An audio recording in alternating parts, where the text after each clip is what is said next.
Bandwidth, reliability, and redundancy without breaking the bank or needing a team of scientists to set up the network. Leased lines like MPLS, T1, or T3s are great for adding reliability, but the costs can be prohibitive if you want serious bandwidth. And with a single line, there's no redundancy. If the line fails, you're in the digital dark.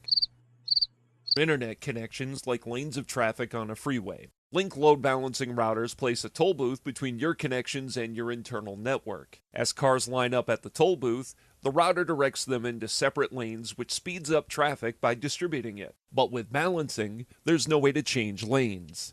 If the car ahead of you is holding up traffic with his BitTorrent download, you're stuck. And if the lane closes, you have to go all the way back to the beginning to change the same size freeway, but now you can change lanes at will, moving around holdups and avoiding lane closures as they happen. SpeedFusion actually splits up your car into smaller cars and distributes them throughout the lanes of traffic, reassembling them on the other end. No going back to the beginning, no waiting behind Jim in accounting to finish downloading last year's quarterly reports. With SpeedFusion, you get seamless failover and maximum utilization of bandwidth. While our product supports load balancing and it can work well in some situations,